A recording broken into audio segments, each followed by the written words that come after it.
Look how my intro shot's all like up here. All right, I guess we're beyond that now. We're past that part. Hey guys, welcome to Vanishing Gates. I am Jay, your host into the whatever. Been a long day. Been a intro shot still going on, and now it's gone. Okay, thank you. I am joined by Jensen the Yogi. Welcome. Hello. Pleasure to be here. This man is a wonderful dude. Met him recently, and unfortunately, we were supposed to go live like last night or the night before. Right. And then there was some stuff that went on with my family. So we are here now, though, so it's irrelevant at that point. So, well, thanks for having me on. And, Thank you for joining us. To be honest, I haven't seen a lot of previous episodes, but let me just hear from you about kind of some of the stuff that you are looking for, because, as I've been introduced, my name is Jensen. I'm a master's degree in yoga studies from a university in Los Angeles, but in addition, I've devoted myself to different practices, meditation practices, other spiritual practices, and also studied the religious traditions in the world from the U.S. and from also 3 extensive experiences in India. And so I can go into any aspect of it. And it's cool, guys, because you guys are missing out. Jensen and I talked quite a while the other night. Like we hung out, we BS, we had some fun, we talked, and I don't know enough about the actual practice and belief of yoga aside from the stretchy part. What everybody else knows is the bendy yoga, and you explained to me that that's not what yoga really is. correct. So I think that's kind of a good stepping stone. Right. But tell us about how you became a yogi in your practice and how you got there. I know that's a lot right there. That's actually, a huge. just give me the that's first a step. huge story. How about the first step? What brought you into? What brought you into it? I know It might be more, instead of starting off with my personal journey, it might be good to start off with something just juicy, something unrelated to my personal journey, and then as we've discussed something interesting, then we can go back into more stuff about myself. Because, we could theoretically go all night, but I don't want to just sit here and talk about myself the whole night. ad nauseum. Right, yeah. And I think, because we're here, right? We're on a paranormal podcast. Paranormal meaning outside of the normal. Paranormal doesn't mean that it's not right or wrong. It's not Bigfoot or aliens or ghosts. It's anything outside of what people typically think is normal is paranormal. Okay. The term paranormal gets tossed around. Gotcha. Kind of like in a bad way. So. Yeah. But yeah. How about ethereal? Yeah, okay. Well,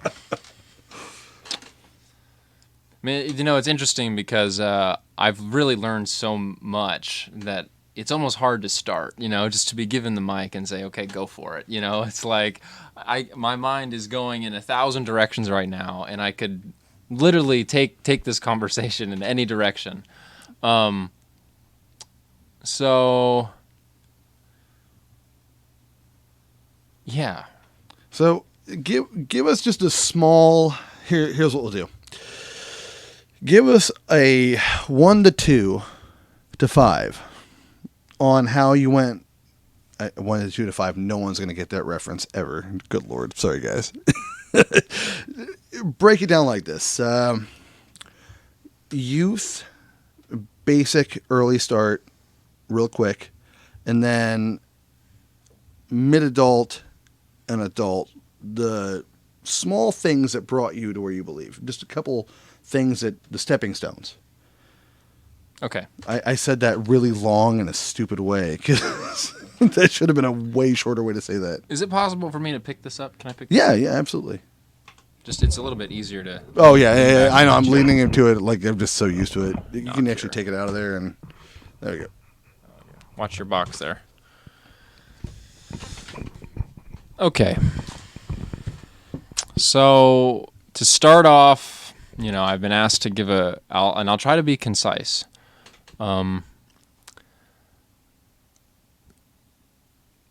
So as a child, I was never. I wasn't raised religious. I didn't have any religious background or anything, but I was always interested in the mythology of different cultures across the world. And I think something about the pictures of the different gods of ancient religions really captured my imagination.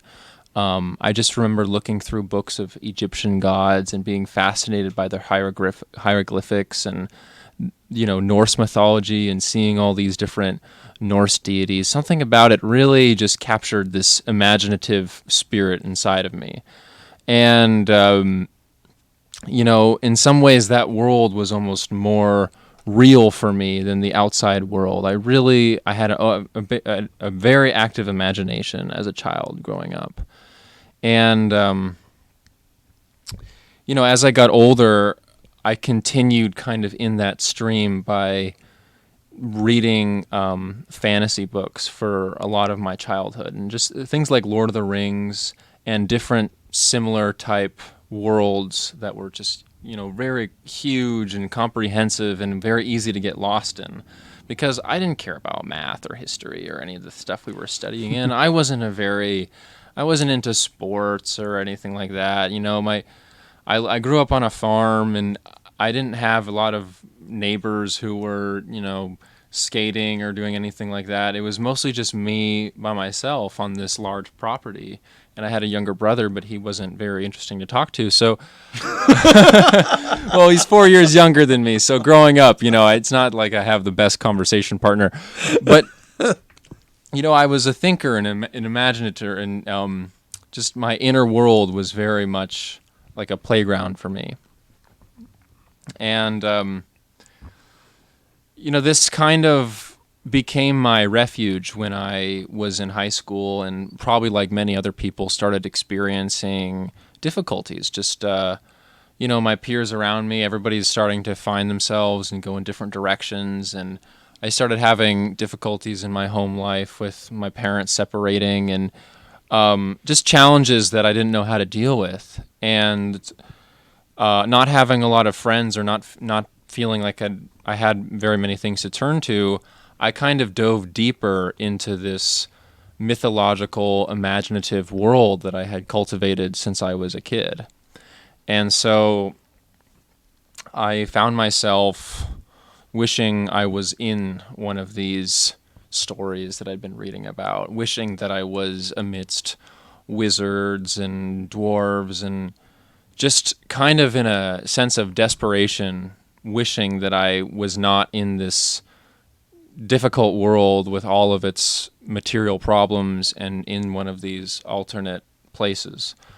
And then this even became more of a thing when I started playing video games, and playing these massive online video games where you could play as these different characters, play as wizards, and play as warriors in these mythological worlds. And I started spending more and more time playing these video games. So one of the interesting things about this is, in one of these games, you could be a character called a shaman. And so in the game world, the shaman was a character who could communicate with the ancestors, with his ancestors. And through his ancestors, he had a link, or the ability to kind of do these supernatural powers. He could call on the elements, and they would do things for him, like summon fire bolts or lightning bolts. It sounds really like Diablo 2.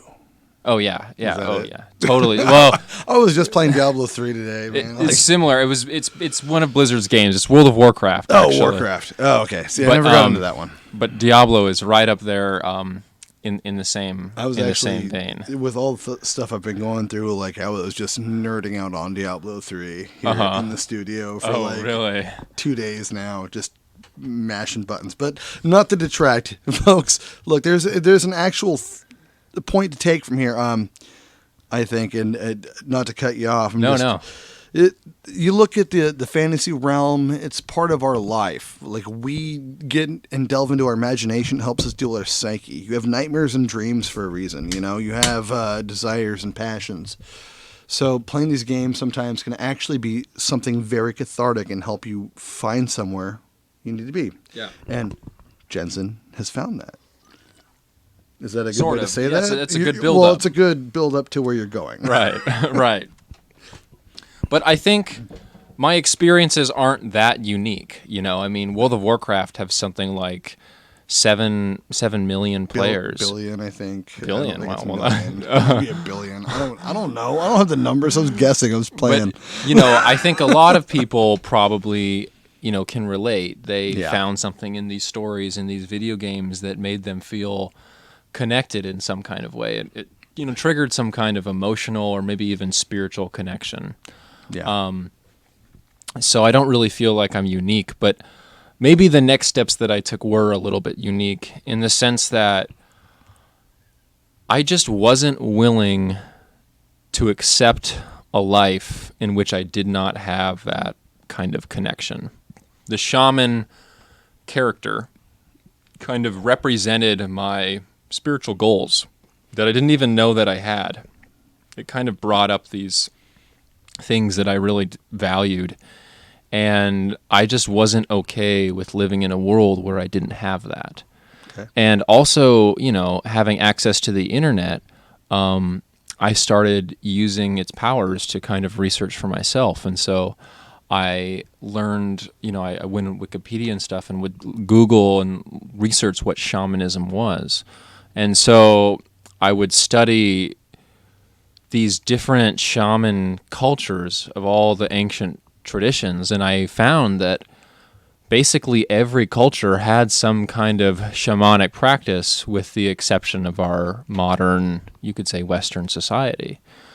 And this really fascinated me, and it also comforted me knowing that mankind does have a tradition, a spiritual tradition, in which they would go into these mystic states of consciousness and they would say that they would talk to their ancestors. And what intrigued me almost even more was their powers, their abilities. And so you would read remember reading stories about Native American shamans who could transform into animals and fly, and they didn't experience any difference between the dreaming and the waking state.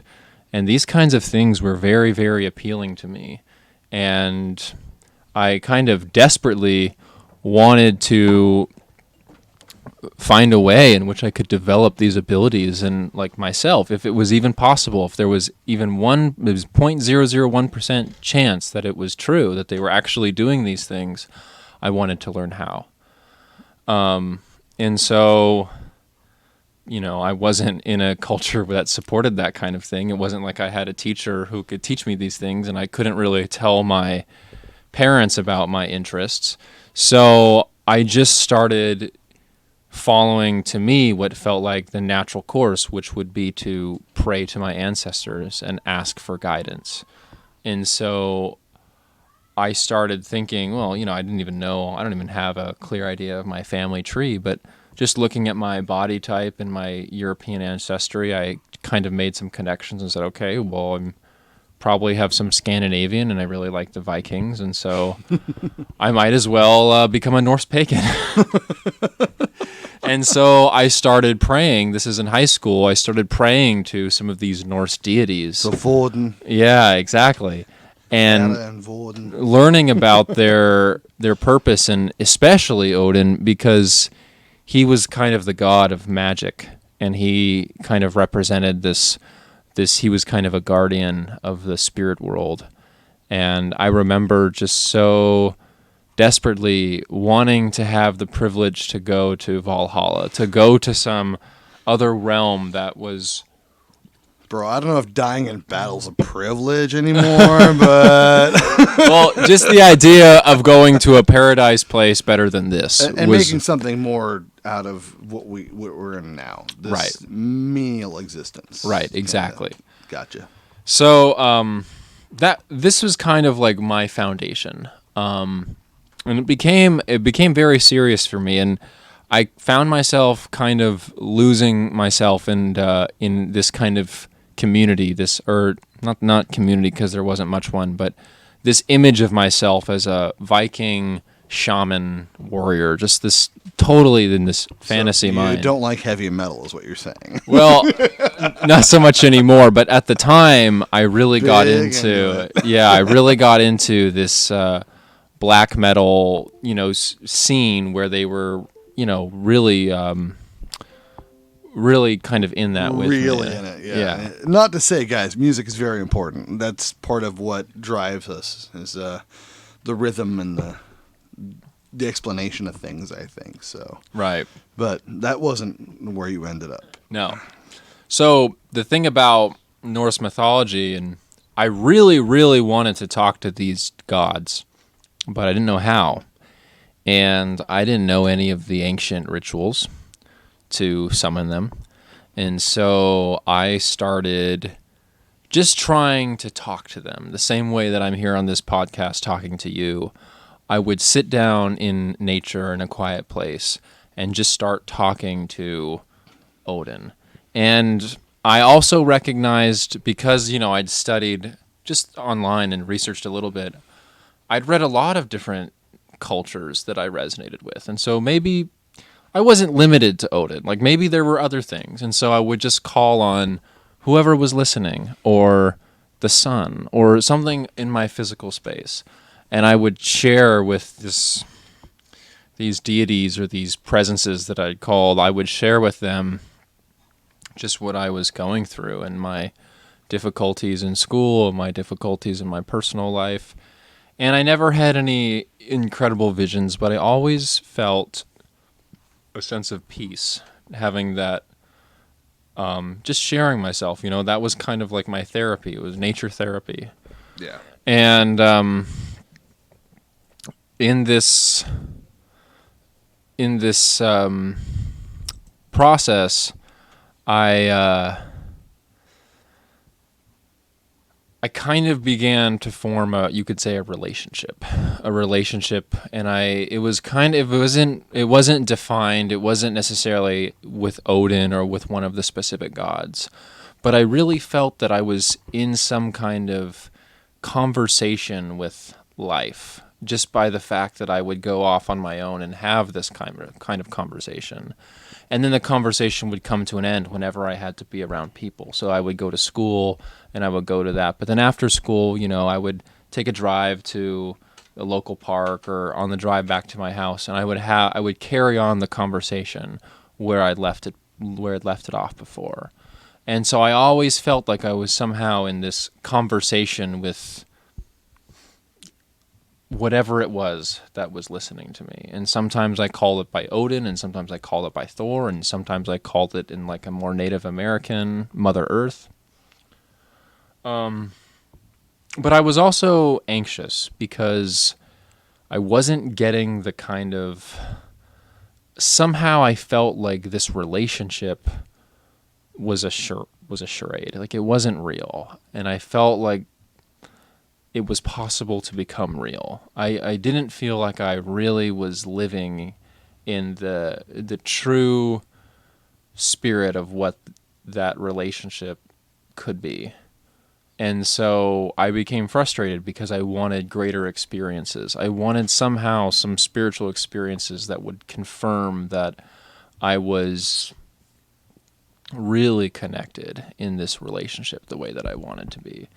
And I didn't really care what it was, but somehow, I wanted to be able to transform into an animal. If it was true, I wanted to see it, or, they write about these, some of these, vision quest, rite of passage experiences. They would have a dream where some being or their ancestor came to them and invited them into the lineage or the teachings, and they might receive some kind of gift, You're hoping to be a werewolf, bro.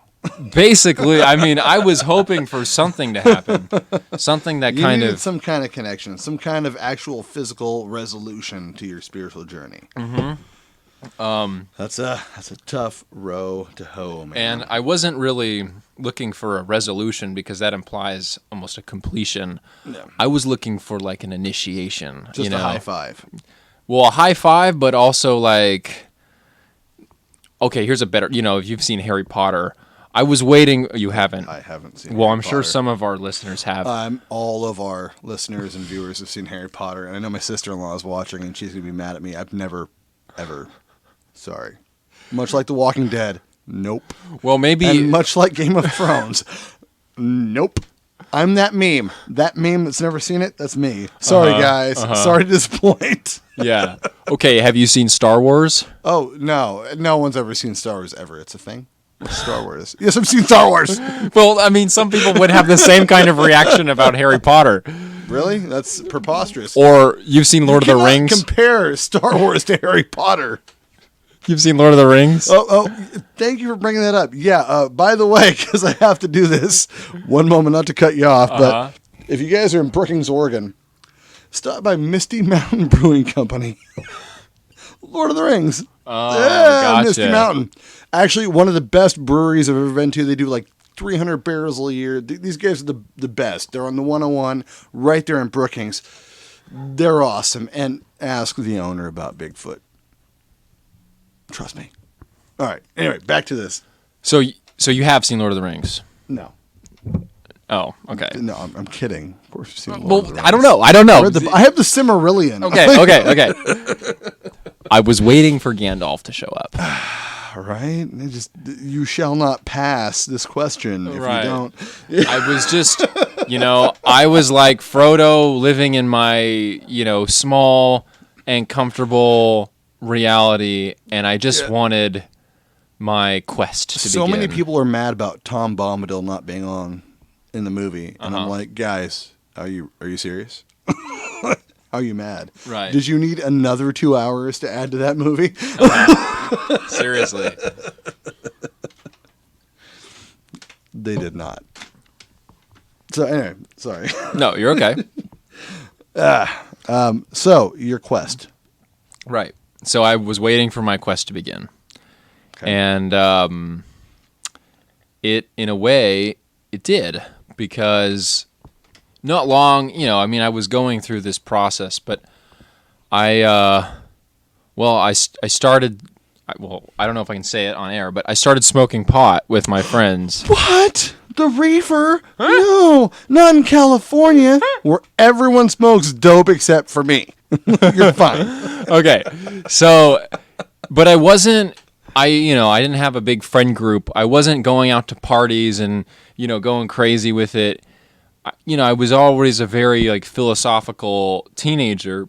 And so the way that I started smoking was in a philosophical setting where I would be by myself primarily, and I would just sit there and think. I wasn't interested in watching stupid TV shows or, have the munchies and do all this kind of stuff. Just read Plato and Socrates and pull one back. Yeah, basically. I mean, I wasn't ever much a fan of the Greek gods. It was more like I would just sit there and think and just imagine and go into that inner space.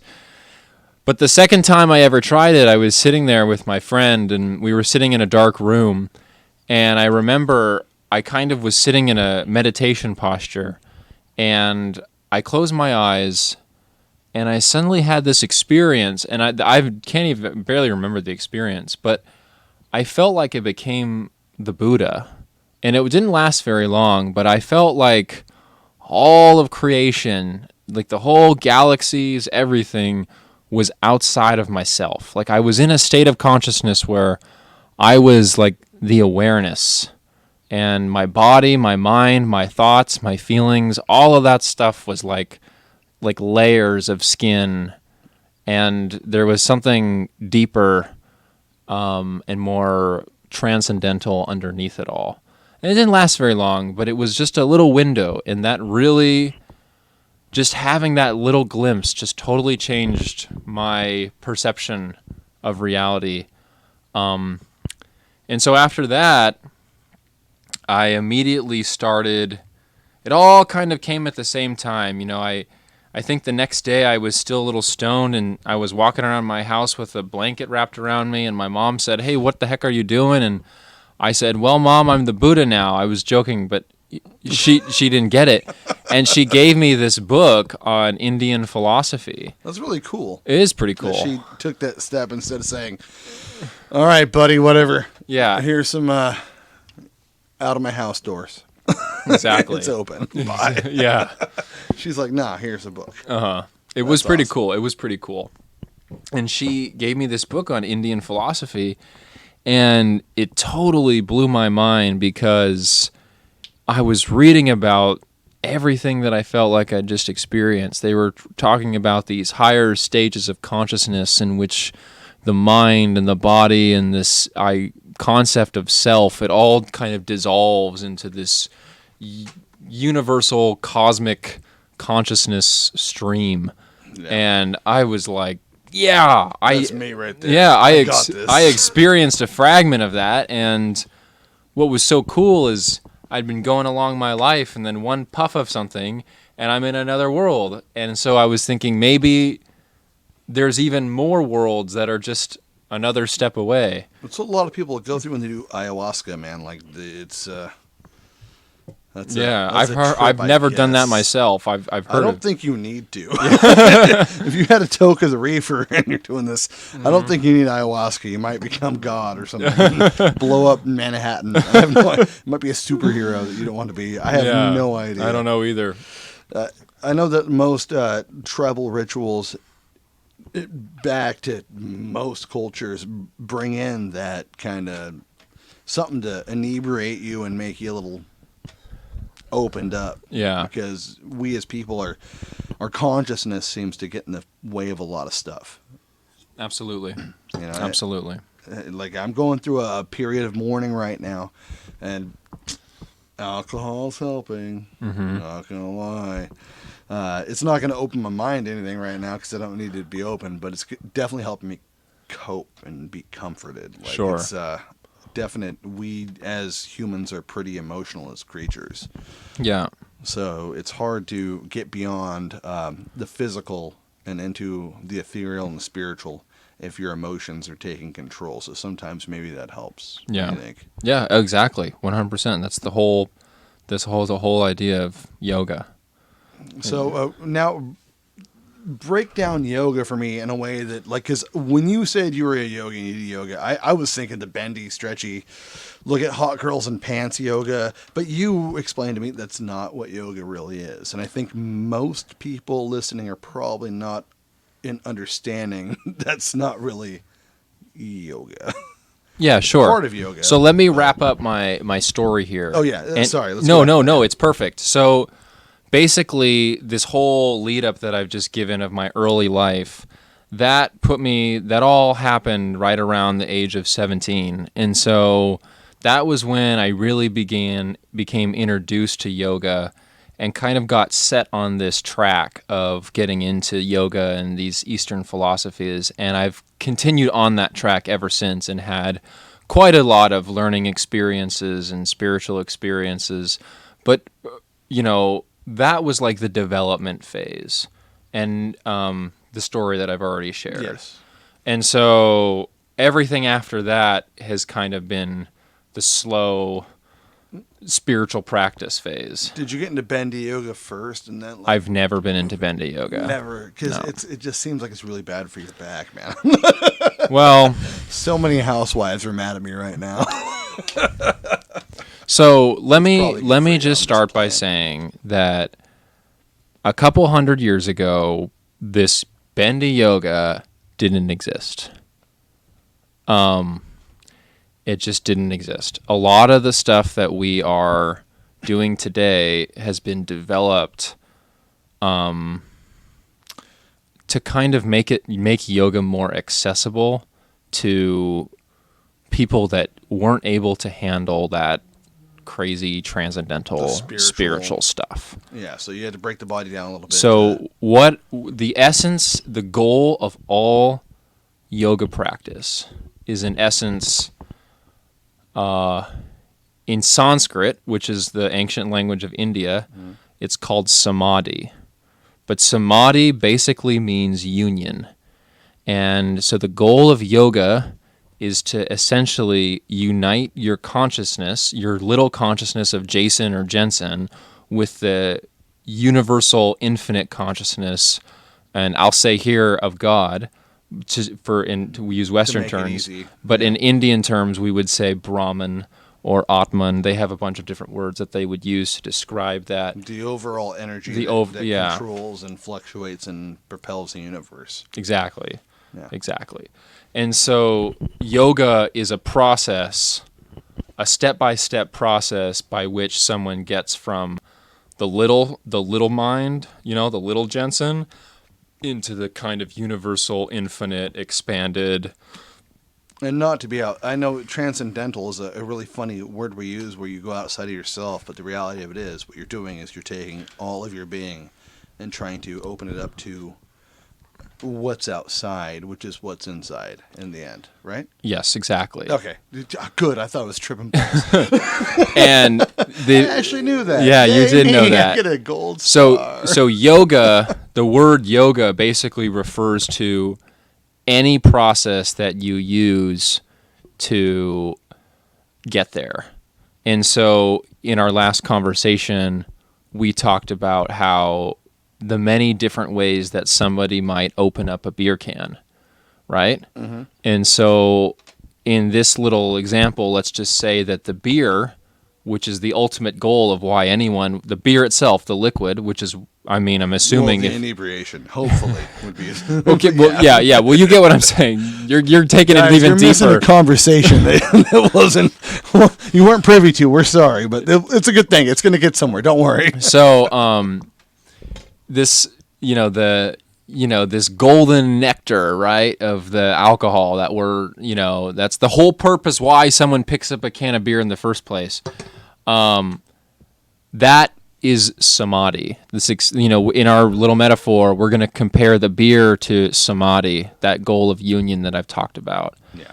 And so yoga is just referring to any which way that somebody will pick up a can of beer and open it. Someone could use their hand, someone could use a utensil, someone could, reach around the side and do it like that. Especially if they're bendy. Yeah, and so all of those different ways by which you might approach that beer, those are all the various yoga paths.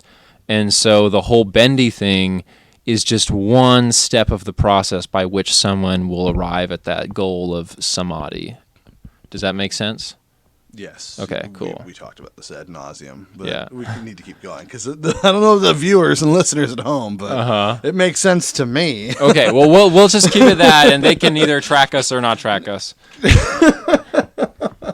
This will be recorded, and they can listen to it really many times cool, over. Because most of us just think of bendy yoga. It's yoga. We're bending. Right. We're doing something to bend around a little bit. Right. As a martial artist myself, because really that's the same kind of idea and the same end. Right. You're trying to make yourself the best for the end game, and whatever the end game is.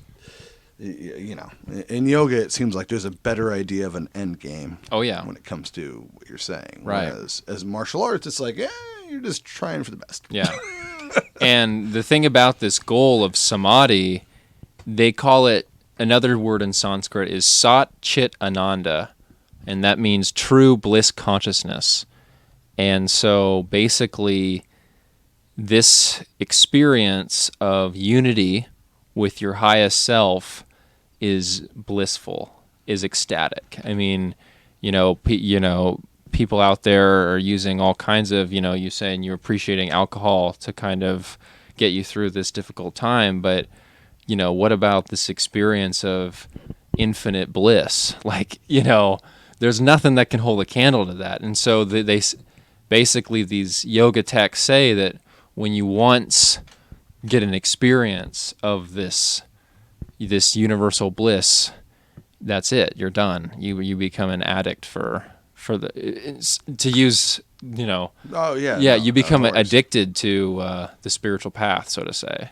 So, what does yoga or the actual belief system say that? Is there an end? Is there an infinite? What happens? A lot of people are looking at what happens when they're gone because we are finite people, body wise. Our soul goes on. I believe that our energy goes on. Is there a continuation there? Because I don't know. I'm just asking. There's a lot of different ways I can answer this question. Are you talking about the energy, the spirit, the actual personality of a person? Does that go on in yoga? Are you specifically talking about after death, or Yeah, okay? I mean, eventually this body just retires. It just goes to shit and feeds worms. Okay. We know that. There's no question there. Yeah. But we know this energy that passes on and keeps going. It's something that powers us before we're even in this stupid vessel. Right. So in your mind, maybe. Okay, so I'm not trying to put it all on you. I don't want you to explain everything in the universe. No. I can do it. This is not difficult, but it's just we gotta start splitting some hairs here because we gotta get into some subtle stuff. That's fine. So I might say this a couple times, but commonly mankind likes to think of itself as a body with consciousness. Mm-hmm. Correct? I do. Yeah. Well, let's flip it. Okay. We're actually consciousness with a body. So you think that. So I'm not really me. I'm full of other energies. You think that, okay, I'm Jason and I'm having this experience of a conscious mind. Okay. But actually you're a conscious mind first and you are Jason second. You're not Jason first and a mind second. You're a mind first and then a Jason second. Does that make sense? Yeah, I actually believe that too. I'm not sure we're on the same page. Yeah. I'm not sure how you're explaining it. So basically, in the yoga world, and there's a lot of different sub-philosophies, so I'm just going to talk generally here, but this infinite consciousness is described as an ocean, and each individual person is like a wave on top of the ocean.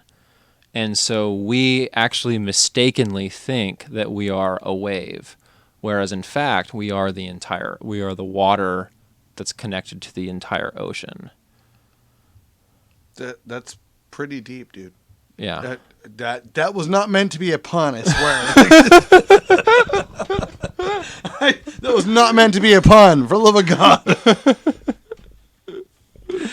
Oh man! So, what do you think happens when someone passes away? This husk, if you will, this shell of a being. And I'm not asking that because of what I've gone through recently. I'm just asking that because I always ask that. Right. I'm quite familiar with the passage of human life, folks. So there's actually a very, very detailed system for exactly this question: what happens when you die? And I'm going to try to explain this as clear as I can, and I hope I don't sound too confusing. It doesn't. So we just got to start with the essence of everything. Okay, so we have to start in this extremely. Here's a good example. Say you want to write a book. Okay. And you don't just immediately put your pen on the paper and start writing. First, you sit back in your chair and you're like, you know what? I think I want to write a book. I actually did that. You just sat down and started writing? Hemingway, I think, said it best, write drunk, edit sober. But could be wrong. I guess there's a process by which your intention becomes translated into an action. Into an action. Yeah. And so this process, first it starts with the intention to write, and then comes the development, just in your mind first, the development of characters, and then comes the actual putting the physical pen on the page. Just roll with me. I know that we can fight. No, I'm getting it. I'm not even arguing. I'm rolling with you. Don't worry. This process by which first there is this intention, and then there's this kind of mental development, and then last there's this physical action. That's actually the process by which the universe comes into creation. So we have this, so God or Brahman, basically this consciousness. You couldn't even call it an energy because an energy implies, movement or static or creation, right? Mm-hmm. But we're talking about something that's beyond creation, Just transcendent. thought. Yeah, it's barely even thought. I mean, like a tulpa, is that? A what? Are you familiar with tulpas? Like the thought forms? In Buddhism, I think it was. There's thought forms. The I've creation never- of something based on your thought. I think it's. I've Buddha. I never could I've be never heard totally that word. wrong. I'm not calling you wrong. No, I could be totally wrong. I'm just. There's a lot of things I don't know, but It's like the existence of something based on someone's conscious thought. right. That's definitely That's totally that's different. definitely relevant, but I've never heard that word before. Okay. So anyway, I'll Google it later. Don't worry, guys. you have this infinite, indescribable consciousness. And then that consciousness has kind of intended for there to be humanity. And then out of that intention, then comes the design. Oh, there's going to be males and females and stars and planets and rivers and trees. And then comes the physical, and here we are. Here we have a human and a Jason and a Jensen and a podcast show. But this experience that we're having right now together of me talking to the microphone, this could only take place because there was an intention that brought all of this action together. Okay, so I just have to describe that process. So in the yoga system, we actually have a different body for each one of these dimensions of creation. And so we have the physical dimension, which is where we live, and then this subtle, you could almost say dreamlike realm. This is called the astral realm, or that's one of the words used to describe it. And then there's another realm that's just kind of that raw intention. And this is called the causal realm, because this realm is the cause of the other realms. And then underneath that causal realm is the infinite, uncreated, unmanifest consciousness. So, when you die, you kind of shed the skin of the body and you go to the next layer down, which is the astral realm. And so immediately when someone dies, they return into a astral body, and that where that astral body is in an astral realm on an astral planet, and it's wherever realm they go to is connected with a lot of different reasons why people might go to different realms. And then an astral being can also die, and when they die, they go briefly to the causal realm. But you can't stay there, because the purpose of life is to go through these experiences. And so somebody in astral realm will inevitably come back into another human body until they've completed all their desires. So this whole process is called karma, and what I'm now talking about is the cycle of reincarnation. Okay. So I hope I didn't say it in a too confusing way. No, but that was pretty pretty easy to understand. So actually. I can, if you have any questions about that, I can go into it with a lot of detail. But that's a rough sketch. Folks in chat, I'll scroll down. If you have any questions for Jensen, please ask.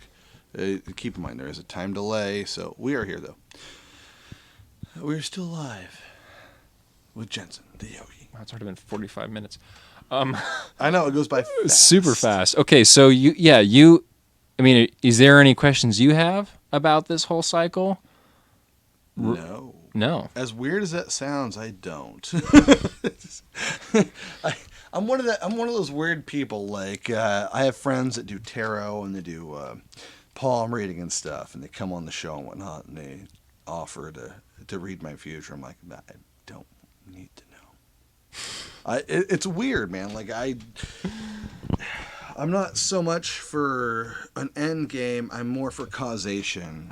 I like some actuality when things go on. If that makes sense. Like I want to play by play, and I also don't care as long as things are gonna go all right in the end. I'm okay with that. Like so, if you real hard to explain. So basically, this stuff that I'm talking about, this whole system of reincarnation and karma, in a lot of ways, this is one of the most important aspects of yoga. And this is something that was very hard for people to accept, because reincarnation and karma is a difficult concept for a lot of people, because it creates some problems and in society when you have this kind of viewpoint. And people became resistant to it. And so that is why yoga has turned more towards the physical and less towards the spiritual. So the karmatic results are why you think that maybe people got more bendy yoga instead of the spiritual yoga? It's just people can only... Or the idea of cosmetic result. Karmatic result. Like I think it's hard for people to understand if you do something, it's going to come back in one way or another. Well, that actually I don't think people have a hard time with, but just... I think people have a real hard time with that. Really? Yeah. I think bendy yoga is a lot easier to swallow down than the end all. That was never hard for me, so I don't know. Maybe I'm glad that you're saying that. I could be wrong, man. I'm just... Yeah. I know, even in Christianity, they say, judge or you'll be judged. It just... like, it's a thing. It's very, in our society, people want to look good, and in societies where they have an understanding of karma, they don't care about looking good, because they know that this life is but one of perhaps hundreds of thousands of lives. And if you put too much attention on how you look, you're going to miss it, and you might even go backwards on the spiritual path. That's not saying don't wear yoga pants, girls. We're not saying that. We all appreciate those. just to clarify. Give us our medium, our little tidbit here of joy. It's fine. I promise you, it's okay. So, I have a child yelling at me from the door. One moment, please. That kid. It's going to keep going. Yeah, hold on. All right, well, can you explain the different steps of yoga? Because I know there's different steps of enlightenment. Is that a good way to say it? Oh, yeah. Can you go through those while I deal with this? Absolutely. Enlightenment that I have right here. Yeah, let's do it. Sorry, Jensen. Sorry, guys. I'll be right back. But I almost would rather not, because I think you would be interested in hearing the steps of enlightenment. Oh, I'll hear you. Don't worry. When you have children, you learn to hear many things at one time. But I'll be right back. Yeah.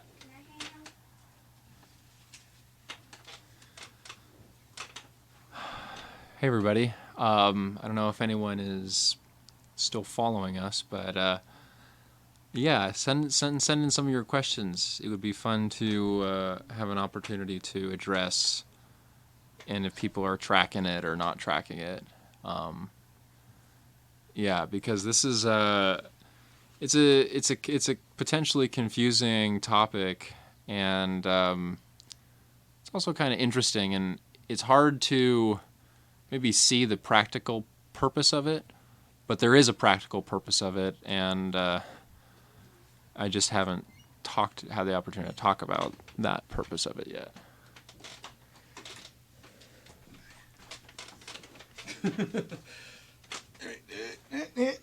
Oh, fat butt. I need a bigger studio. Sorry, guys. Sorry, Jensen. You're good. So, you are asking about different stages of enlightenment. Yes. Absolutely. And I mean, you're in a stage of enlightenment right now. Please explain. Because basically, enlightenment is the purpose of creation exists, or this is, I guess, one theory in yoga. We exist in order to, the only goal of life is to reunite with the source of life. So, and this is actually, it's kind of similar to the biblical story of, originally being perfect, kind of like Adam and Eve, our souls were perfect, and we've been exiled from the garden, and the whole purpose is to kind of return to this garden. And in a yogic metaphor, Adam and Eve and the Garden of Eden represent our soul's perfect unity with our source, with this divine consciousness.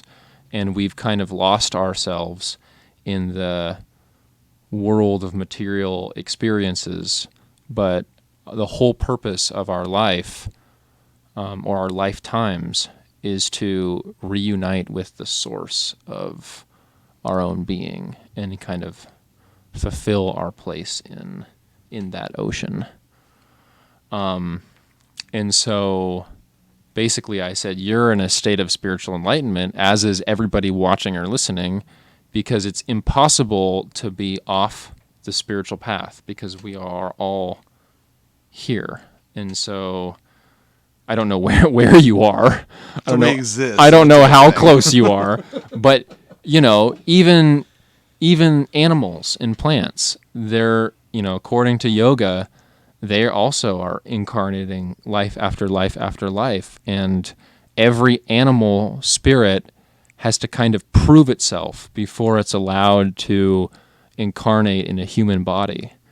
And so we've, earned our place here in human bodies, and then we've earned our position in life, whatever that is, whether we're successful or, failures or successes, whatever. But we've kind of earned this opportunity here of this life, and we don't know. We might be far away, but we also might not be as far away from enlightenment as we think we are. And that's what a lot of these, I'm not going to say Hindu, but just Asian texts say, is that this is a precious human life where we have a lot of opportunity here to progress. I'm going to drink wine. It's great. Enlightenment. So we have the opportunity to progress or not progress spiritually. Okay, so are there levels and steps that actually are levels and steps? Are there rules to enlightenment in yoga? Is there like a real progression aside from full enlightenment, or what is?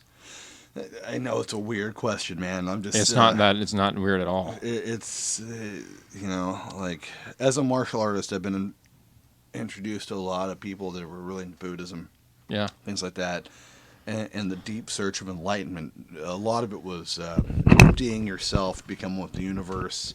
But what is the actual steps? Are there steps, paths? Are there is there any rules to that? Is it just you get there or you don't get there? Is there? Oh, absolutely. There's steps. So what are the steps? However. There's always a however. See, that's why I ask, because the steps and the rules are not as rigid as you might think. And basically, everybody has a set of steps and rules that is unique to them. And so it's true that there are steps and there are rules, but you're only going to be judged according to who and where you are on your individual journey. Because even though it appears that we're all on the same earth and that we're all on the same path, the truth is very different. That earth and our experience here is a staging area for the next place. And so, when I die, I might go to a different place than when you die. Not necessarily a better or worse place, just different. And, you know, my version of hell might be your version of paradise. It's such a bigger journey than we can imagine. And so the rules are not so black and white, basically. So we're finite minds trying to comprehend the infinite. Exactly. But the thing is, that's impossible. Yep. Except, well, it's not impossible. It's improbable, and it's not something you want to do in the end. But it can only happen. Oh, man, how do I describe this? The finite mind can only become the infinite mind if the infinite mind allows the finite mind to grasp it. And that's what I was talking about earlier when I was talking about relationships. See, this infinite divine consciousness, no thank you, is not just this separate God who's watching you under a microscope. You know, the mystics and the yogis have called God the nearest of the near, or, you know, the love of 1,000 lovers combined into one. It's the most intimate presence that's always been there, because you might have 100 friends, but not a single one of them knows your thoughts and knows your heart. But there is a consciousness, or rather an awareness, that it has known you because it's you, because it's inside of you. And that consciousness has been with you from the beginning of your birth and will be there at the end. And nobody else can really say that. And so that consciousness, your rules and your relationship, you know, the rules that you're expected to follow, they can't be imposed by man. They're imposed by that subtle consciousness, and they kind of come out from your own mind. And so, you know, the best way to say it is everybody kind of has a conscience, and that conscience is different for each person. And that's the measuring stick by which, you know, they will be judged, because it's all taking place in the inner plane. So you brought some stuff in the background. I want to get there. Guys, if you're watching the live stream, you'll notice that Jensen brought a couple things. One you can't see very well because the reflection, but I don't even know how to describe that. Aside from that guy is really deep in the girls. Okay, so break it down. We'll bring it closer to the TV too. If it's so not gonna be this is going to be a major shifting of gears here. Yeah, sorry. We do that. So we've been talking about this kind of infinite consciousness, but it's kind of hard to grasp that, being finite minds. Mm-hmm. But it is easier to grasp a person or a being that is infinite. Yep. And so it's easier for people to say that Christ is God than have a direct conception of the Father himself. And this is a thing that has occurred a lot of times throughout history in a lot of different religions. And so in Hinduism especially, they have what's called avatars. And avatars are, I couldn't really call them people, but it's when that infinite consciousness manifests in a human form so that it's easier for us to relate to it. Also known as an avatar for those of you out there.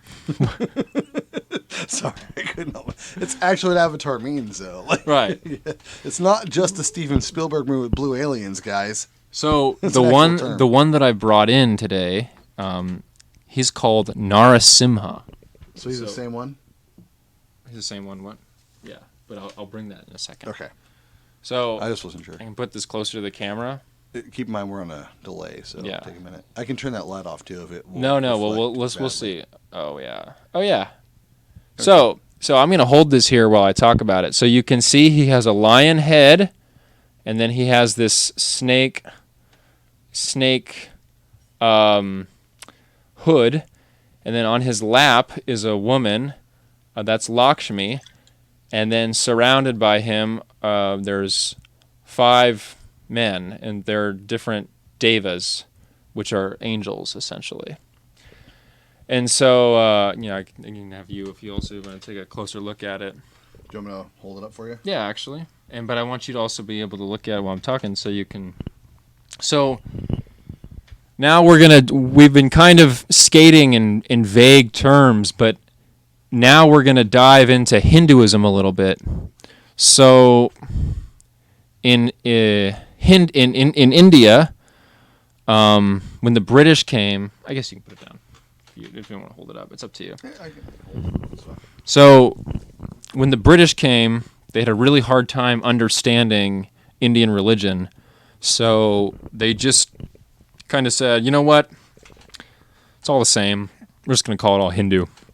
We don't have the time to sort out this conversation. Yeah, we don't have the time to sort out all the I'm differences. gonna sit this fella down. Yeah. I don't want to break him. And so what they've done, what that did is it brought different religious traditions, that were thousands of years old, and kind of put them into one. And the way that all kind of shook out, I mean, there were definitely some even violent skirmishes. But the way that it kind of exists now is you have, I would say, 4 major deities in Hinduism. You have the creator, Brahma. Then you have the sustainer, Shiva. The sustainer is Vishnu. And then Shiva is the destroyer. And then as the 4th, and it's kind of like a wild card, is the goddess. And that can have a bunch of different names, but most commonly Durga. But this is, if there's any Hindus listening, they know that I'm not doing it justice. Don't send any of us a hate mail. We've read the Bhagavad Gita. Believe it or not, I've actually read that. Ish. So heavy-ish. So a lot of these different gods that I just mentioned, they have entire religions dedicated to them, and there's entire philosophies make them the center. So this person that I've just held up, Narasimha, he's an avatar of Vishnu, and so he is basically a form of this preserver deity. And so Vishnu's job is to keep creation basically stable. And so whenever things start getting too inharmonious, Vishnu will show up and take care of things. And correct me if I'm wrong, because I'm way outside on my old studies. Vishnu often is the purple one with many arms? Or is that... Actually, a lot of them have blue skin and many arms. But that's usually Vishnu, right? If you do see a blue arm deity with many arms, Vishnu is a good guess. The real test is if you look at his forehead, and if you have a big V going like this, Vishnu. Yeah. And if you have 3 lines going like this, that's Shiva. It's a pretty big clue right there. Yeah, I didn't even think about the V on the head. Didn't know. I just thought the arms. Nobody really. Skin. People that don't know, yeah.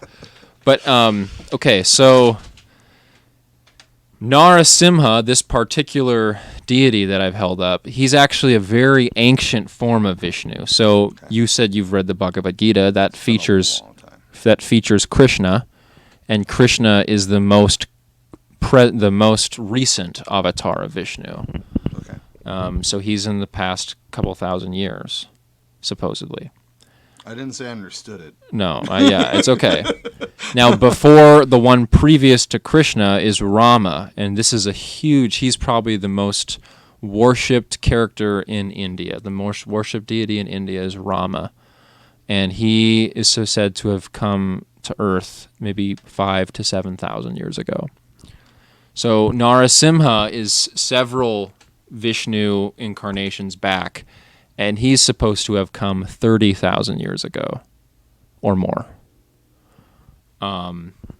So the story is that there was a king of, assuming India, who had prayed and meditated and done extremely powerful yogic techniques, and he had done so much meditation that he had a vision of God, of Brahma, and Brahma said, whatever you want, I'll grant it to you. And he asked for unconquerable power. And so with this power, he conquered the world, and then he started conquering other worlds, and even he started conquering the astral worlds. And he was forcing the worlds that he conquered to worship him and not worship Vishnu, not worship the source. And Brahma. Let's say Brahman, yeah, just the source. Yeah. And basically he was saying, yeah, give me your praise, give me your praise. He was taking it for himself. He wasn't giving it back to the higher power. I'm just trying to follow. No, I get it. I really appreciate this. This is awesome. And so basically, let's just, long story short, he conquered some kingdoms he shouldn't have conquered, and he pushed his power beyond barriers that he should not have pushed. And as a result, he was punished. And he was punished by Vishnu himself, incarnating in a form specifically to kill him. So harsh. Yeah, so the story goes is that this king was in his palace, and Narasimha, this lion form, appeared from a pillar in his palace and ripped open his chest. And so if you Google Narasimha, you'll see many pictures of a lion with long claws ripping somebody's intestines out. And that is Narasimha. That's not a horror movie. That's just justice. That's cosmic, karmic justice. So this story actually was very interesting to me because right now we live in a very dynamic time, so to say. And, there's been some recent shootings. There's a lot of chaotic stuff going on in this world. And I think more than ever, people are asking, well, if God is real, why doesn't he show up and do something about all of this crazy stuff? And this example of Narasimha showing up out of the blue and ripping open an evil king, that's an example. So maybe you don't want God to show up. Well, no.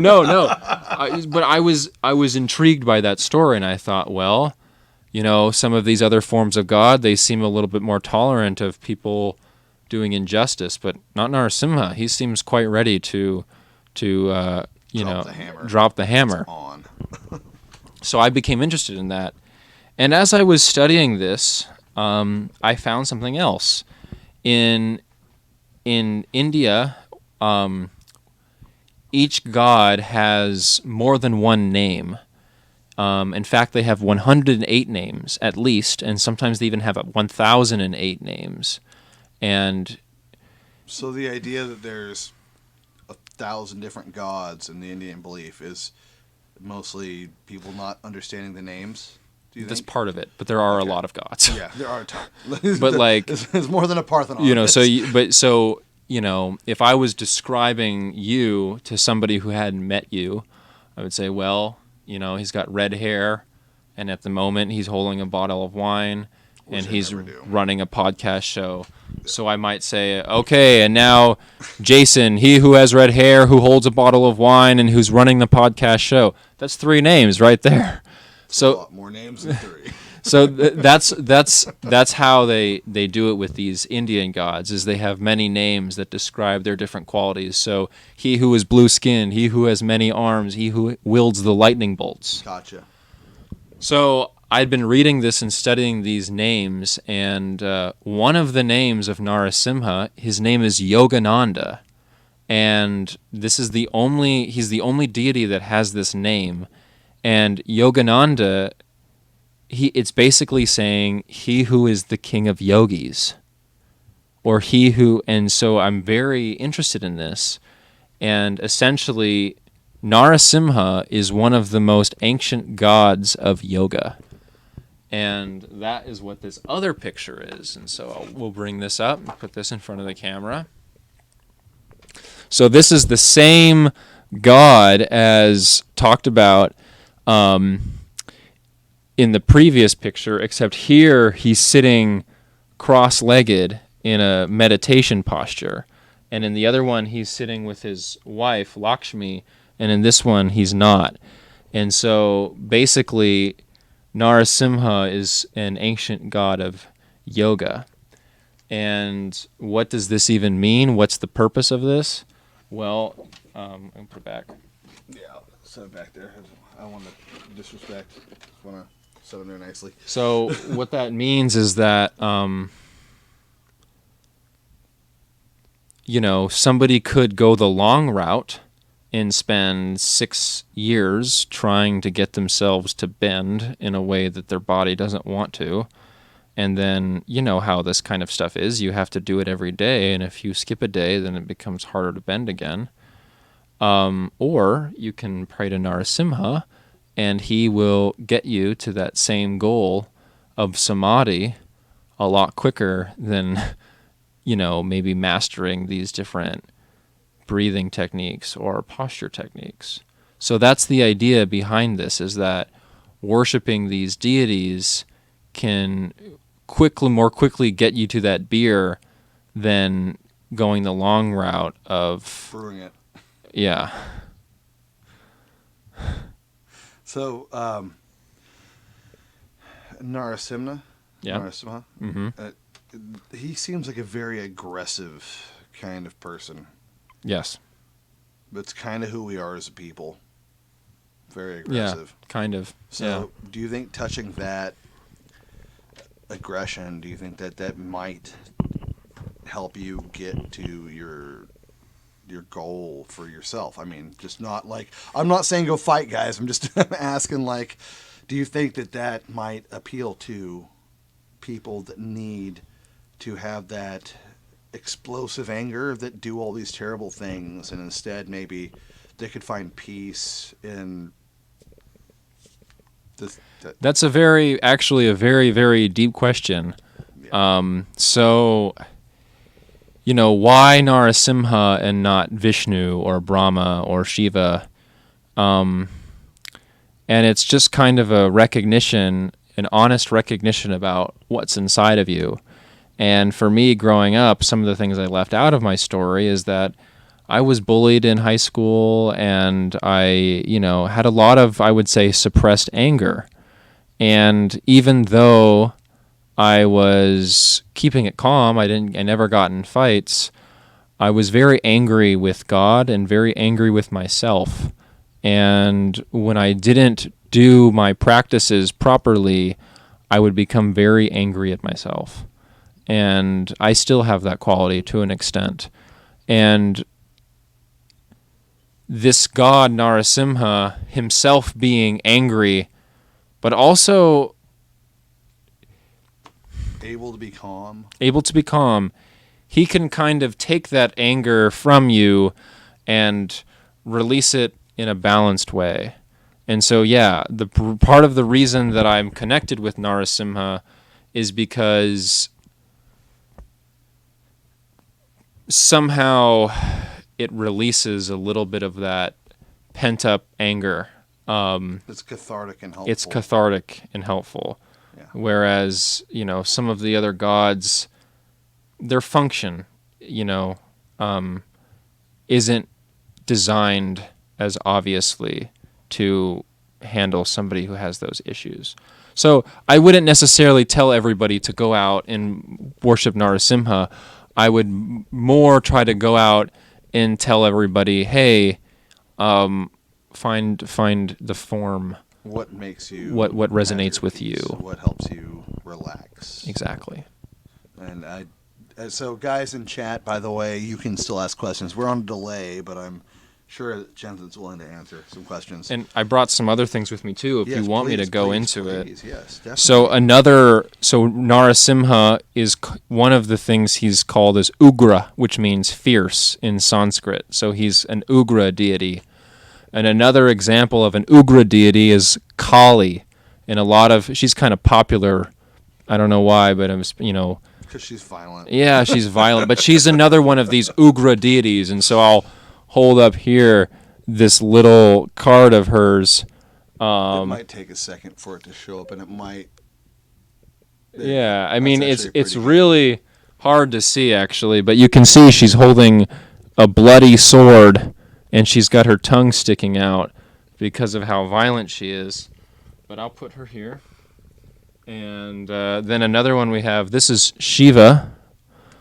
And I actually drew this one myself. You actually drew that yourself? Yeah. That's this is a phenomenal. copy. I drew it on a full-size picture, but I made a little copy of it. Still amazing, dude. And so, he's a lot more, and also in this picture you can tell he's a lot more calm and reposed than one of these more fearsome versions. But the point is, there's always a balance between the lot. They all have their place. Yes. So if you're thinking about yourself and the emotions you have, you go through stress, anger, and rage, and happiness, and joy, and whatever else, and sexuality. It's all kind of similar. Do you think? Like, it all balances out? You having problems? Nope. Do you think that makes us a modicum of sense there, what I said? Like, as a human, we have all these different traits. Do you think maybe that it's a conglomerate of the astral reality? Yeah, absolutely. So I had to say it that way. No, it's great. I always say it worse first, but well, it's just a reminder that yes, we have all these things. We might have anger, or we might be calm or excited, or we might have these certain problems, but we it's all taking place. How do I describe it?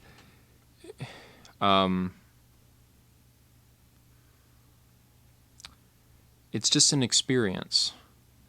Like, even though it's very tempting for you to say, I'm Jason, and very tempting for me to say, I'm Jensen, that's actually not true at all. I am the awareness that is having an experience of Jensen. It feels very real, but someday that experience will come to an end, and that awareness will continue. And so even though right now you like to think, yes, I'm Jason, actually you're not Jason. You never were Jason. You've only been Jason for, I don't know, however many years old you are.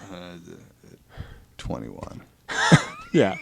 You've only been Jason for 21 Whatever, years. I've earned my gray hairs. You've only been Jason for that long, and someday that experience will end, and you will be more aware of who you actually are until your next birth, when you'll probably re-identify with a new character.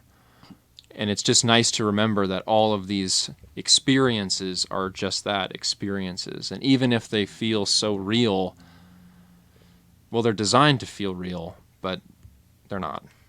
I mean, they are. I don't want to say they're not real, but they're just temporary. Yeah. Momentary. Farts in the universe. Yeah. As someone once said. I actually brought something else. I don't know if we want to go into it. But yeah, whatever. What do you want to talk about? Just to kind of show how many different sides of yoga there are. So, we've talked now about some of the different deities, so Narasimha being one of them. And in the Bhagavad Gita, Krishna talks about 4 different types of yoga. So he talks about karma yoga, which is the yoga of basically service, like doing good deeds. Mm-hmm. This is the most general way to describe it. The basic, yeah. Nice. And then you would say jnana yoga, which is the yoga of wisdom or knowledge. So people might interpret that as studying texts or meditation. And then you have Raja yoga, which means like the kingly yoga. And this is a little bit confusing. Sometimes people don't know what he's talking about, but it's interpreted to mean meditation practice. And then finally you have bhakti yoga, which is the yoga of devotion, of love. And so in the other 3, the emphasis is not on a personal deity, but in bhakti yoga, the emphasis is entirely on having a deity that you worship with love. And so you might be singing or chanting, and that might be your entire path.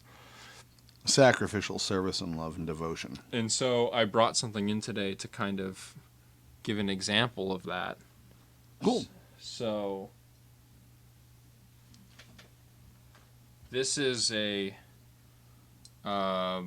statue of Narasimha that I got from India and has been blessed by the various temples there.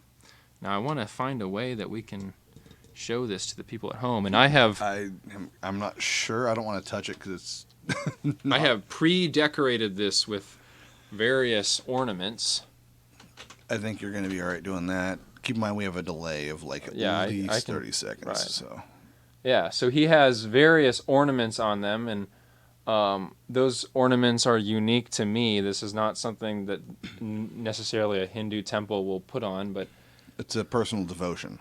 Right. A personal offering. Yeah, so you can see I've placed Thor's hammer here. Mjolnir. And Nice.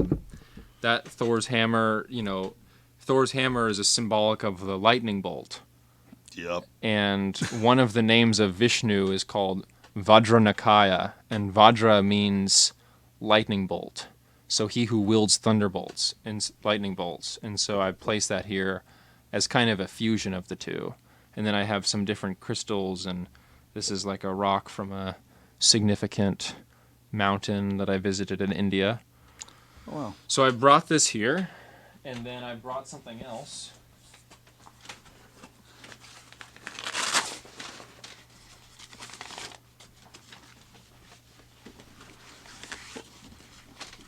This is a musical instrument called a shruti box. So apparently there's an instrument I am not familiar with, and here we go. That's awesome. So Oh. it creates a drone. So it has these white keys that I can use to change the sound of it.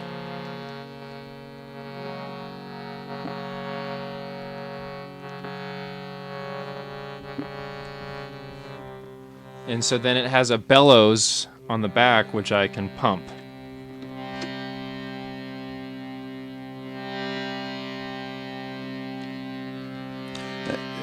Being Irish, I can really appreciate that.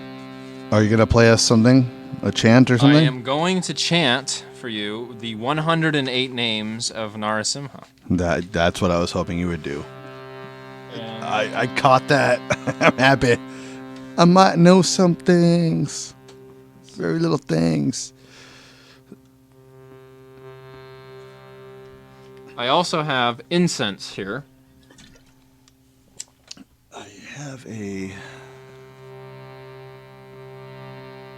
have an incense holder somewhere. It's okay.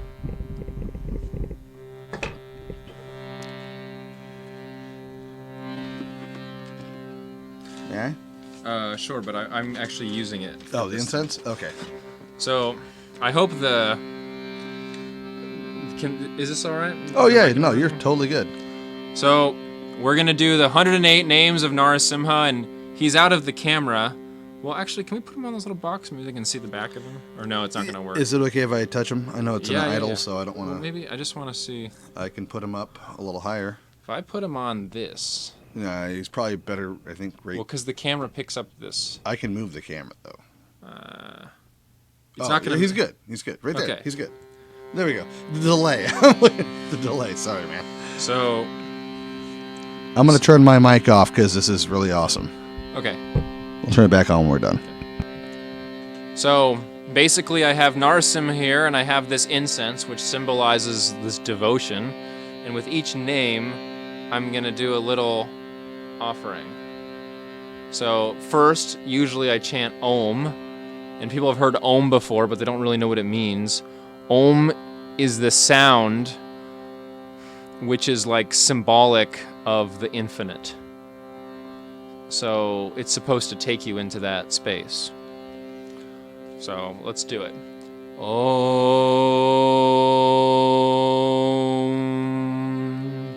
Om. Om.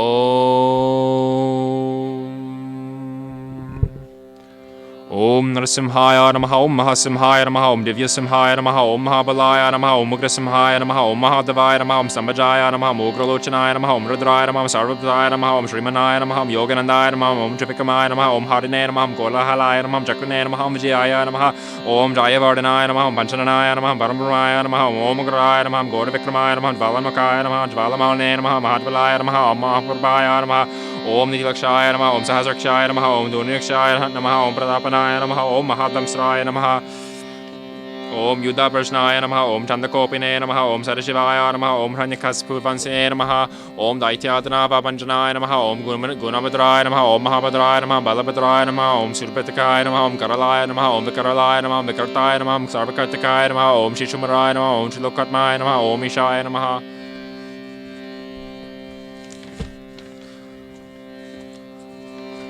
Om Sarveshwaraya Namaha Om Vivubhaya Namaha Om Bhairavatambaraya Namaha Om Divyaya Namaha Om Achyutaya Namaha Om Kavine Namaha Om Madhavaya Namaha Om Rakshajaya Namaha Om Aksharaya Namaha Om Sarvaya Namaha Om Ramaline Namaha Om Bhairabhadaya Namaha Om Vishvambaraya Namaha Om Adbhutaya Namaha Om Bhavyaya Namaha Om Shri Vishnave Namaha Om Purushottamaya Namaha Om Anagastaraya Namaha Om Nakastaraya Namaha Om Suyajyote Namaha Om Sarashwaraya Namaha Om Sahasrabhaya Namaha Om Sarvajnaya Namaha Om Sarvasiddhi Pradayakaya Namaha Om Varadamstraya Namaha Om Varanakaya Namaha Om Hanandaya Namaha Om Parantapaya Namaha Om Sarvamantakrupaya Namaha Om Sarvayantaravamaya Namaha Om Sarvatatatmakaya Namaha Om Avaktaya Namaha Om Suviktaya Namaha Om Bhaktavatsalaya Namaha Om Vaishaka Shuklabhathaya Namaha Om Saragatsvalaya Namaha Om Udarkitine Namaha Om Panyamane Namaha Om Mahamane Namaha Om Chandavikramaya Namaha Om Viratraya Namaha Om Prabhajaya Namaha Om Bhagavanaya Namaha Om Parashwaraya Namaha Om Srivatsamkaya Namaha Om Jagavyapine Namaha Om Jagamayaya Namaha Om Jagapalaya Namaha Om Jaganataya Namaha Om Mahakagyaya Namaha Om Virupavrataya Namaha Om Paramayana Namaha Om Paramjyotine Namaha Om Niruganaya Namaha Om Nirikesarane Namaha Om Paratatpaya Namaha Om Parandamaya Namaha Om Satananda Vigrahaya Namaha Om Lakshminarasimhaya Namaha Om Sarvamaya Namaha Om Niraya Namaha Om Pralada Palakaya Namaha Om Pralada Palakaya Namaha Om. So that's the 108 names of Narasimha. That was really cool to be part of that with you, man. Thank Yeah. you for that, sharing that with us. That's really cool. And then just to That give you a little is bit, some cool devotion, bro. I have also here a booklet, and this is a book of Narasimha prayers from some of the different texts. And so I'll just... Are they always prayed with the music? No, this is all my own, actually, creation. Oh. It will... Not my own so... Your compilation of your beliefs and whatnot. I'll sing... Okay. It takes me a second to get into it without the music. I'll show you what it's like without the music. Okay. Om Narasimha Kavacham Vakshye Praladino Titambura Sarvaraksha Karam Punyam Sarvoputrava Nashanam Sarva Sampatkaram Cheva Svargomoksha Pradayakam Yatpa Narasimham Devesham Hema Simhasanastitam Vivritashyam Trinayanam Shararindu Samaprabham Lakshmyalingita Vavangam Vibhutibihi Rupashritam. So like it's chanted with a melody, but not necessarily with music. A composition of, well, the music comes from you, not necessarily instruments. So it's just really nice to have that instrument there with you to make it a little simpler, perhaps. So then if it's just me, the way that I personally prefer, Om Narasimha Kavacham Vakshye Praladinoditam Pura Sarvaraksha Karapunyam Sarvopadrava Nashanam. So that's actually not a good sound. That sounded great, actually. It sounded very Irish, of all things.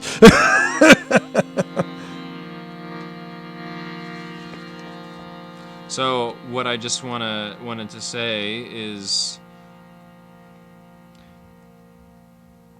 So what's the purpose of the incantations? Is it to give devotion? Is it to make a connection? Is it to ask for something? So I'll read the prayers from the Narayana Kavacha Stotra. So Narayana is Vishnu, and Kavacha is like a protection, and then Stotra is like the song. And I'll answer your question after I do it. That's fine.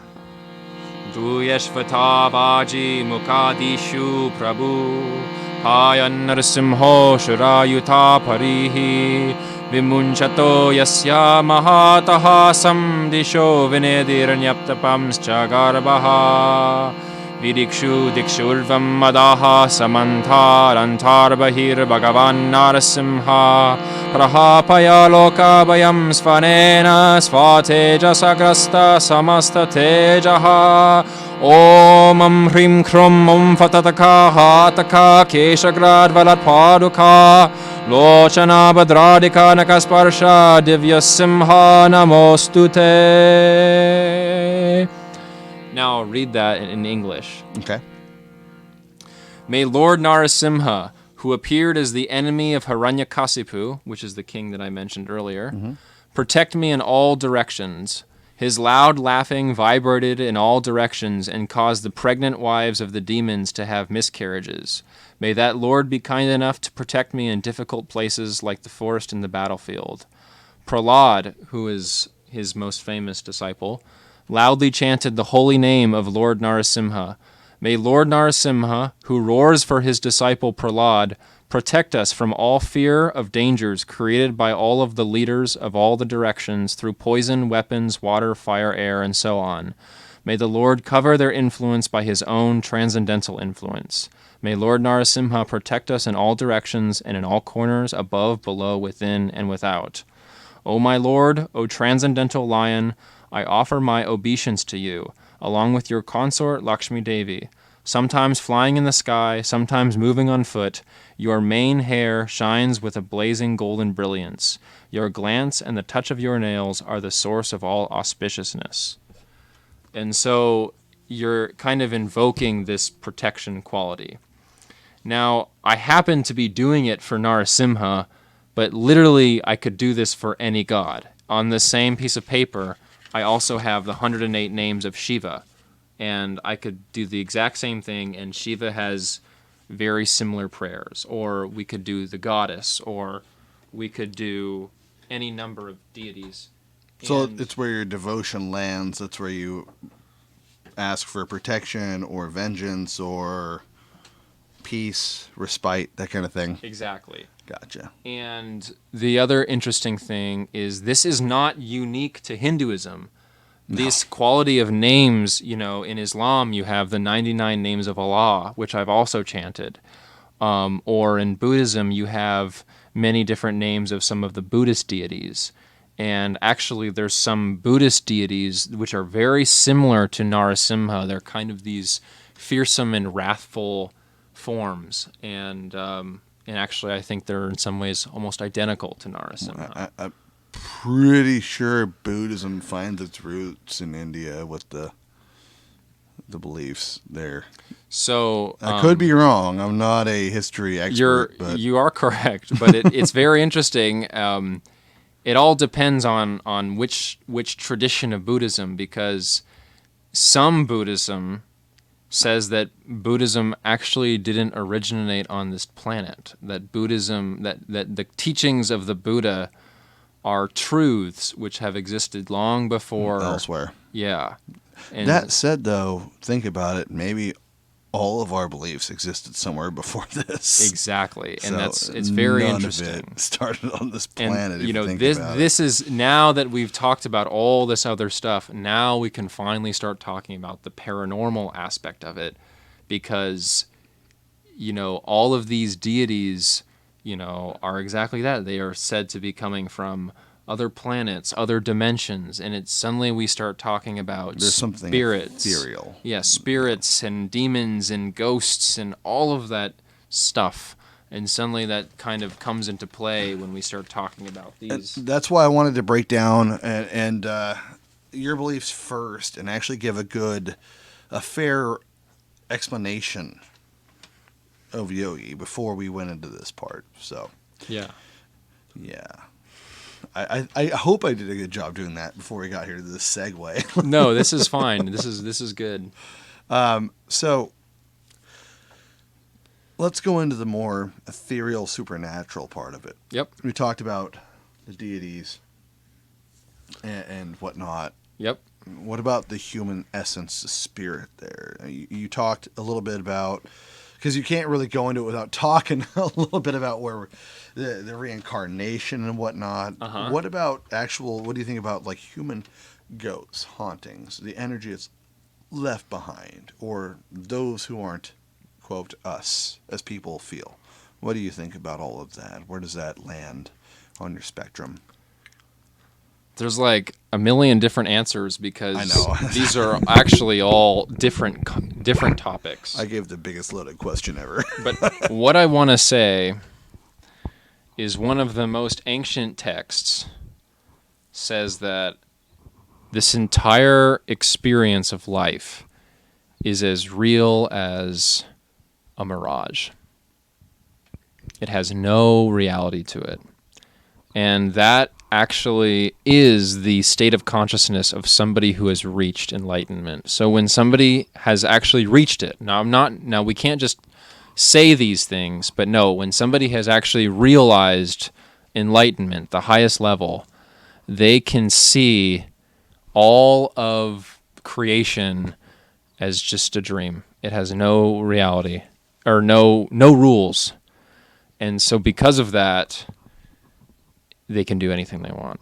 There is no limit They to... can just create paths and...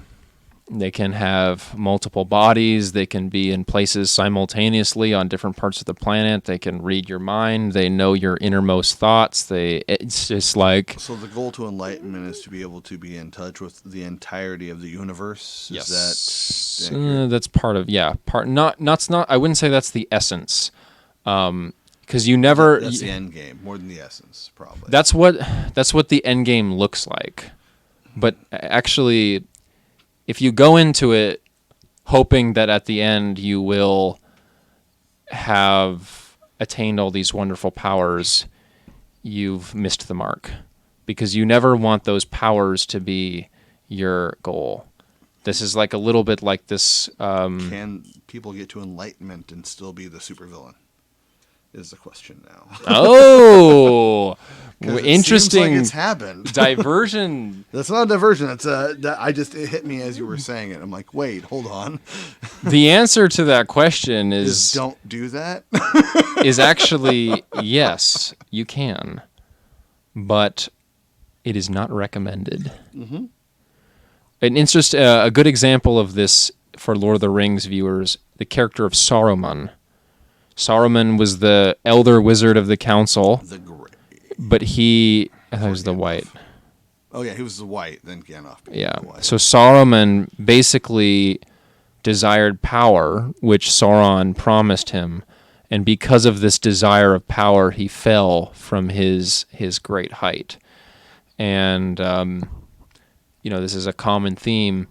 And if on the road to enlightenment, you lose sight of the ultimate, which would be, these qualities demonstrated by Gandalf of wisdom and compassion and basically fighting for good. If you lose the sight of that in your quest for personal power, you become lost.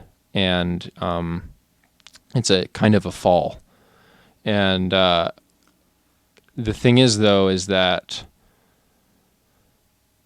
this is the story of Narasimha, is this king that he killed was one of these Saruman characters who had a lot of potential, but then he became obsessed with his own power and he fell. But his potential or his latent spiritual soul was still worthy enough to be killed by none other than an incarnation of God. And when you're killed by God, that's also that liberates you. There were so many in his. You can attain for the worst and hope for it and get the worst enlightenment you want, but you're still going to get murked by someone a little bit better. Yeah, that's basically it. There's always somebody greater. And so basically I'm saying, yes, those spiritual cool things, those little miracles are definitely an attractive element to coming on the spiritual path. I mean, I would love to read everyone's mind, but or maybe I wouldn't. But I don't even want to read my own mind, dude. That was exactly. The question. You're like, as soon as you say it, you're like, yeah, maybe not. Yeah. So but it is something that it's an attractive feature. But if you don't read, if you practice yoga your whole life and you never have anything special happen to you, it doesn't mean that you've wasted your efforts. In fact, you might be a lot closer than you think you are. Some of the greatest practitioners never had anything special happen to them. And sometimes I wouldn't say the lowest, but some of the most villainous characters are the ones who have the most power. And so there's some subtle things that that make that important. Okay, so that was one of my answers. Is that yes? So there's anything can happen for somebody who's reached enlightenment, and then after that, there's a lot of things in between, and so basically. And this isn't just my belief. I am speaking from some kind of philosophical system here.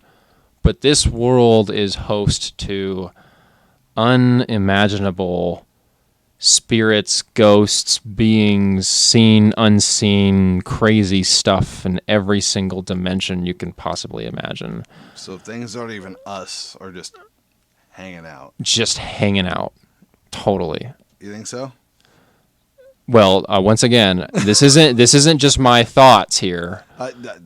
I'm speaking from a tradition. So there's just stuff hanging out. Yeah. I agree with you, regardless. And there's also stuff that is, there is stuff that is human. There is stuff that is not human. There is stuff that used to be human. There are just so many layers of stuff there that we could have another 3 hours to unpack it all.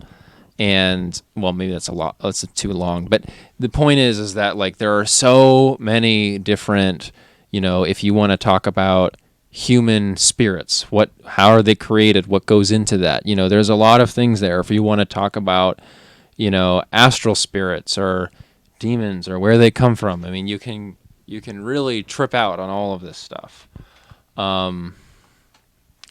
But the essence, the thing to remember always at the end of the day is that none of it is real. It's all an experience. We're all characters in the book that's written by God, so to say. Whatever hand's going on, penning stuff down. Sorry? Whatever hand is moving along to pen stuff down. Yeah, exactly. So we're just characters in a script. Yes. Overall. And in a script, anything, just how when you have a blank page, anything can be written down on that page. God has, the writer of the script has the power and the authority to literally write anything on the script.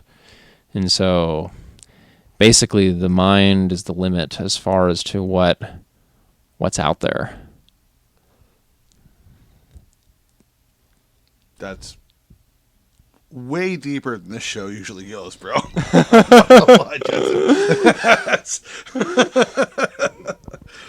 And I'm not trying to laugh it off. That's phenomenal.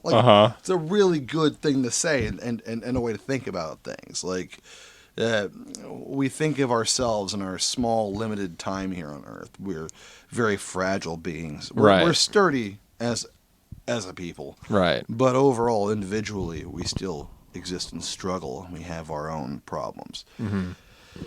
And it's nice to know there's something beyond what we know. Oh, yeah. Oh, yeah.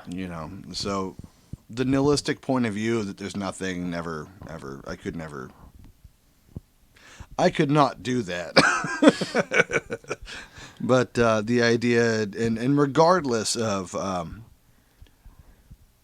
deities and whatnot, the overall concept is to treat people good, I think. Yeah. I got that from what you're saying. I'm dumbing it down because I'm going through a lot of crap. And I'm drinking wine, which is something I never, ever do. I hope I didn't lose myself too much, but it has been such an honor having you on the show and sharing your beliefs with us and your deity and your images. Like, do that prayer thing. Like, that was awesome. Uh-huh. The chants. That's so cool. Like, Yeah, that's not it is happened cool. on this before. Cool. So, and we'll, if you want, we'll continue to talk if you're down for it after the show's over. But, you know, I really appreciate it. We've talked before.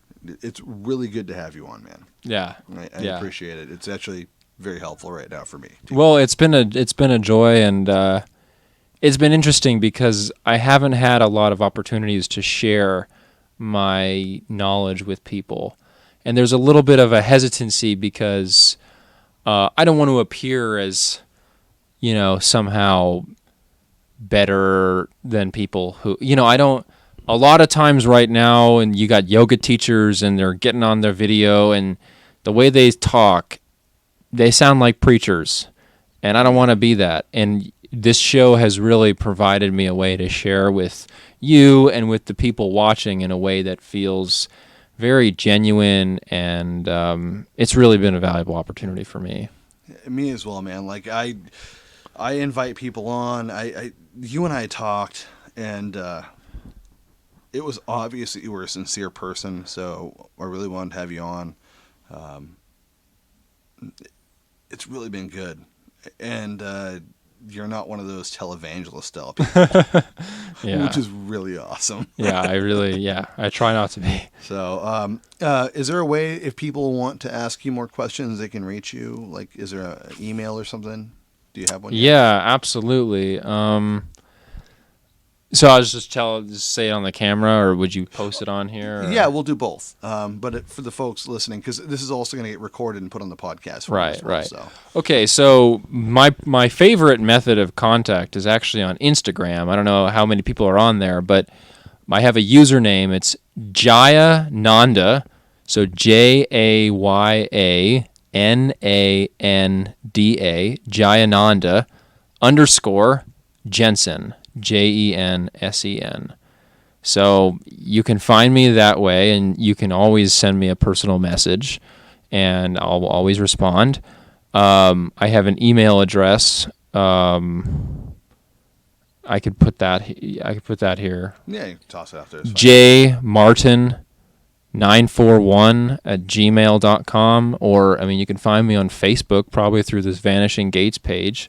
It can be linked to my Facebook account. We need to do that. I didn't know you had a Facebook one. All right, well, now we do. I don't think we were friends yet on Facebook. Well, now we can be. Now we will be. Dang it. So, anyway, there's a couple different methods, and, you know, I'm assuming that they could message the Vanishing Gates page, and you would get that. Yeah. And you could forward that to me. Absolutely. If you send me messages, guys, I will make sure he gets them. It's just better for you to have contact him directly because I'm me. Sure. But there's a couple ways, and yeah. I think that's it for. I wish I had a website or something, but don't worry about that. Dude. Maybe coming up someday. I have one. It's not really worth worrying about. Yeah. Maybe we'll get there. Maybe Yeah. you get your own podcast. Wow, that'd be cool. Let's produce your podcast. Yeah. I think we got this. Yeah. I'll produce it. It'd be pretty cool. How would that even work? We'll talk about it. It's super easy, actually. Huh. Believe it or not, this is super easy to do, guys. Anyhow, so folks, I know we're coming to an end of the show. I want to clarify some things. Going through a lot. Jack isn't here right now. My brother, as you guys know, my co-host. Our family, we had a pretty big loss a couple days ago. So we're all trying to get through it. Jack also has some kind of thing going on with his tonsils too. So, but thank you guys for watching, listening, downloading. It's been awesome, as always. You guys are the best. I'll catch up with you guys later. I'm Jay. That's Jensen. Yep. For Jack, we'll talk to you guys later. And, oh, wait, we'll be at Bigfoot Days. We got a booth set up with the guys from Storm Area 51 Humboldt. So on the 31st of August, coming up real soon, we'll be there live, in person. You can hang out with us.